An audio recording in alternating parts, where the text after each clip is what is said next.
Nakapanayam ng broadcast journalist na si Julius Babao para sa kanyang YouTube vlog ang magkasintahang sina Kiray Celis at Stefan Estopia. Kasama sa mga napag-usapan doon ay ang tungkol sa 3-carat diamond engagement ring at ang paghahanda para sa upcoming wedding ni Kiray at Stefan.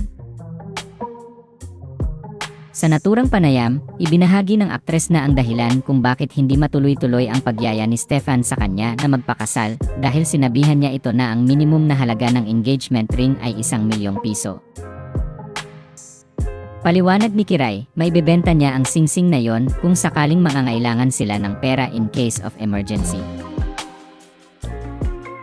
Nag-iisip ako ng future, syempre yung parang kung anong mangyari, kung baka mangyari to, na wag naman sana yung mga bad, pero kung baga, may backup. Hindi kami yung zero talaga na mangungutang, diba? Parang ganun. Pero, hindi naman sa ibebenta naman to, okay naman. Parang yun lang naman, parang nilaliman ko lang yung reason. Pero, yun talaga. Ayon pa sa kanya, sa singsing daw masusukat ang halaga ng isang babae.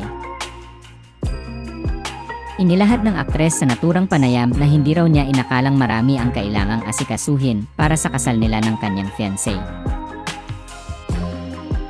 Ayon sa kanya, gusto sana niyang ikasal sila sa December, ngunit naging hamon para sa kanila ang pag-set ng kanilang wedding date dahil maraming gustong ikasal sa buwang iyon.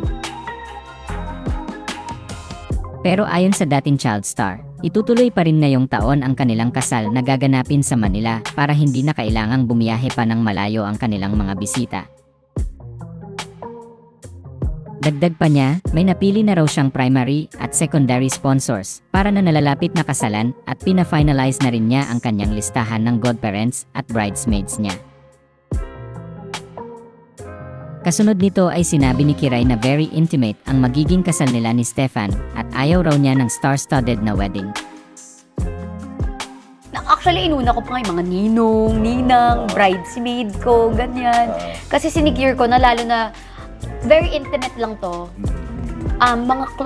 Tinanong ako ng mga tao, ng wedding coordinator ko kung gusto ko ba star-studded. Siyempre, trending ka kapag star-studded, Pero po inisip ko na lang, gusto ko, kaklose ko lang talaga. Yung mga mahal ko lang talaga na kilala siya.